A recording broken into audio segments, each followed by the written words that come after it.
كل شيء قدير الذي خلق الموت والحياة ليبلوكم أيكم أحسن عملا وهو العزيز الغفور الذي خلق 7 سماوات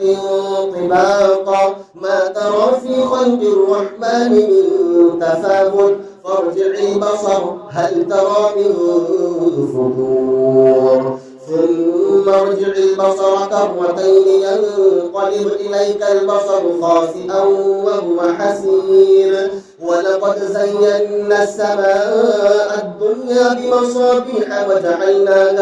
وجعلناها رجوما للشياطين وأعتدنا لهم عذاب السعير وللذين كفروا بربهم عذاب جهنم وبئس المصير إذا ألقوا فيها سمعوا لها شهيقا وهي تفور تكاد تميز من الغيظ كلما ألقي فيها فوج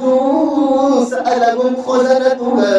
ألم يأتكم نذير قالوا بلى قد جاءنا نذير فكذبنا وقلنا ما نزل الله من شيء إن أنتم إلا في ضلال كبير وقالوا لو كنا نسمع أو نعقل ما كنا في أصحاب السعير فاعترفوا بذنبهم فسحقا لأصحاب السعير إن الذين يخشون ربهم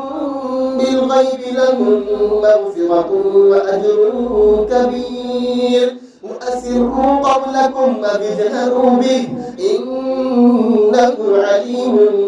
بذات الصدور ألا يعلم من خلق وهو اللطيف الخبير هو الذي جعل لكم الأرض ذلولا فامشوا في مناكبها فكلوا من رزقه وإليه النشور أأمنتم من في السماء أن يخسف بكم الأرض فإذا هي تمور أم أمنتم من في السماء أن يرسل عليكم حاصبا فستعلمون كيف نذير ولقد كذب الذين من قبلهم فكيف كان نكير أولم يروا إلى الطير فوقهم صافات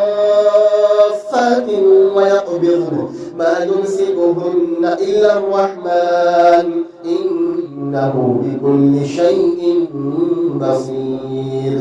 أمن هذا الذي هو جند لكم ينصركم من دون الرحمن إن الكافرون إلا في غرور أمن هذا الذي يرزقكم إن أمسك رزقه بل لجوا في عتو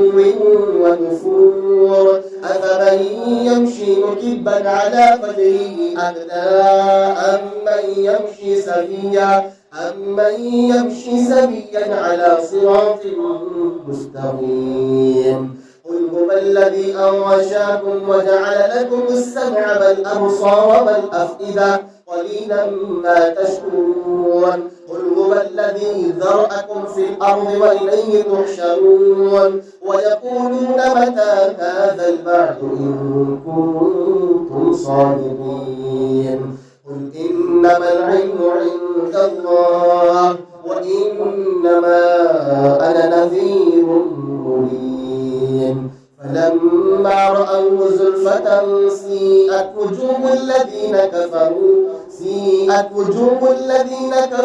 وقيل هذا الذي كنتم به تدعون قل أرأيتم إن أهلكني الله ومن معي أو رحمنا فمن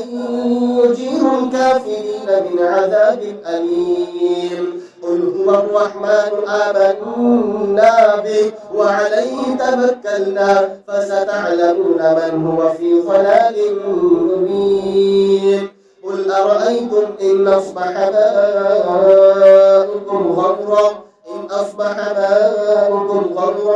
فمن يأتيكم بماء معين